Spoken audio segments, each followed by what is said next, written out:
पहले अभी तक दिखे नहीं। अब चुनाव का इलेक्शन का फिर मौके आ गए, अब दिखने लगेंगे। अच्छा। फिर आके पैर पड़ेंगे लोगों के, ऐसा होता है। पिछले साल 5 साल में अब दिख रहा है वे नीलकंठ जैसे है, वो तो कभी कभार दिख गए। बाकी क्या है, लोकप्रिय नेता समझ में नहीं आते एनपी प्रजापति जी। लोकप्रिय नहीं आते। वे तो उनकी जैसी स्थिति है, वोट ले भर आ जाए और लड़के दर्शन नहीं होगा। वे नहीं है काम के यहाँ कोई काम के नहीं। काम शेखर चौधरी को चाहते हैं, वो जनता का लोकप्रिय है। लोकप्रिय। हाँ, फिर शेखर चौधरी को देंगे वो। फिर शेखर चौधरी हाँ। को।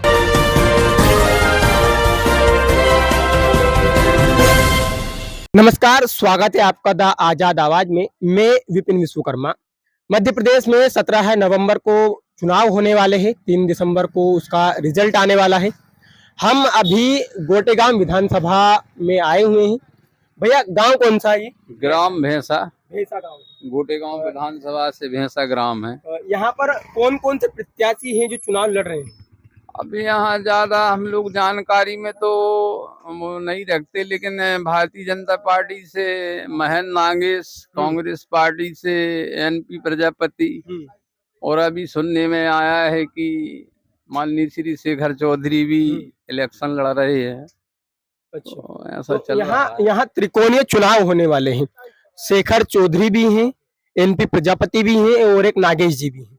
तो शेखर चौधरी कैसे क्या लड़ रहे हैं? एनपी प्रजापति जी तो कांग्रेस से हो गए। अब शेखर चौधरी जी भी अब उनकी पार्टी के ज्यादा बताएंगे। वो तो ऐसा सुनने में आ रहा है कि निर्दलीय चुनाव लड़ रहे हैं। अच्छा, ऐसा सुना जा रहा है। कांग्रेस और बीजेपी की यहाँ पर सत्ता रही है, तो शेखर चौधरी कहाँ कैसे दम टेकेंगे? इसमें निर्दलीय है तो अब वो दम टिकेंगे कि क्या बात है। सवाल ऐसा है, जो लोग कांग्रेस पार्टी वाले हैं या बीजेपी पार्टी वाले हैं या जो निर्दलीय लोगों ने जो समर्थन दिया है शेखर चौधरी जी को, तो उसी बेस पे वो चुनाव लड़ रहे हैं।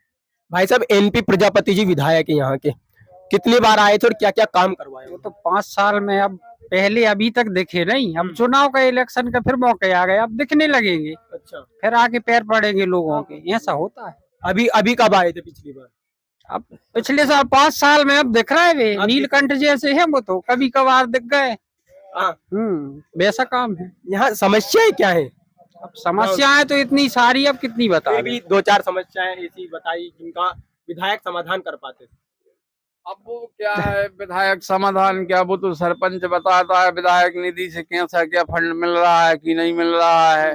बाकी क्या है, लोकप्रिय नेता समझ में नहीं आते एनपी प्रजापति जी। लोकप्रिय नहीं आते, ऐसा हम लोगों को लगता है।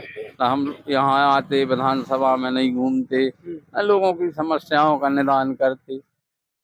तो अभी 2-4 ऐसे काम है जो आप गिनवा सकते जो एनपी प्रजापति जी ने करवाए हैं? अब वो काम सरपंच बताएंगे, क्योंकि सरपंच ग्राम का जो सरपंच रहता है वो ग्राम का चीफ रहता है। वो ही काम लेके जनपद या एमएलए के पास जाता है। हम लोग नागरिक हैं, हम लोग थोड़ी कुछ काम लेके जाते। अंकल, कैसी क्या स्थिति है एनपी प्रजापति की या अन्य किसी पार्टी के नेता की यहाँ पर? वे तो उनकी जैसी स्थिति है, वोट ले भर आ जाए और लड़के दर्शन नहीं होगा। फिर दर्शन नहीं देते? हाँ, अच्छा, क्या कोई मार जा गरीब, देखो मोर घूरे पड़ा रे, मिलने जुलने नहीं कुछ आते? नहीं, क्षेत्रीय समस्या कुछ नहीं, कुछ नहीं करते? ना तो इस बार क्या है? कछु करता ही नहीं वो। अच्छा, तो इस बार कैसी क्या स्थिति है यहाँ पर? अब यही स्थिति है, मोर गरीब लोग डरे हैं भाटे में, कोई भैया- ही नहीं। भैया, कैसी क्या स्थिति लग रही है? इस बार त्रिकोणीय चुनाव होने वाले हैं, ऐसा होगा तो कछु नहीं बता सके। कछु ना बता ही सके। तो एनपी प्रजापति जी, नागेश जी और शेखर चौधरी जी चुनाव लड़ रहे हैं। हाँ, अपन तीनों में अगर मैं पूछूं कि बेहतर कैंडिडेट कौन है जो कि आपका काम करवा सकता है?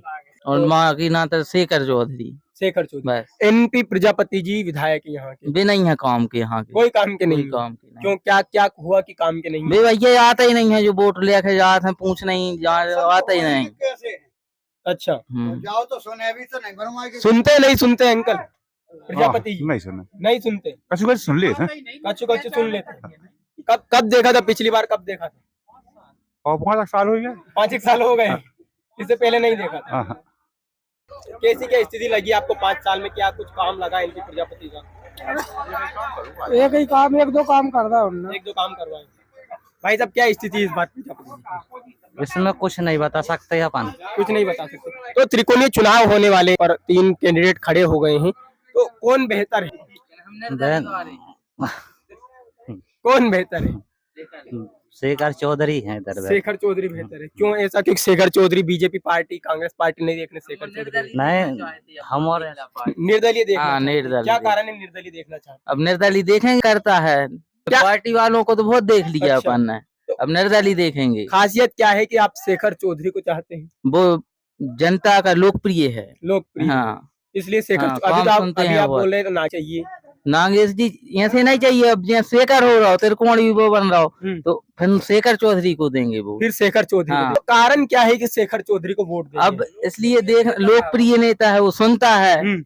हर चीज, काम आधी रात काम आता है। आधी रात को काम आते, काम वगैरह करवाते हैं। हाँ, करवाते तो हैं। एनपी प्रजापति, नागेश जी और चौधरी में से अगर चुनने को बोलूं तो आप शेखर चौधरी हाँ, को चुनेंगे? शेखर चौधरी को सुने। जो बोल रहे हैं लोकप्रिय नेता है। शेखर चौधरी लोकप्रिय नेता इसलिए माने जाते हैं क्योंकि हम लोग जब कभी भी कुछ ऐसा होता है, जैसे वो जबलपुर में रहे हैं, तो कल से रिलेटेड कोई काम आता है, कोई बीमार हो जाता है, गरीब आदमी या किसी को कोई बीमारी होती, तो वो उधर से हेल्प हो जाती है, तो लोग उनको मानते हैं। तो शेखर चौधरी तो कांग्रेस में निर्दलीय फिलहाल, भाजपा से तो क्या सामंजस्य बैठाते हैं? नहीं, सामंजस्य की बात देखिए, ऐसा रहता है, हम लोग तो पार्टी के लोग तो पार्टी के हित में काम करेंगे।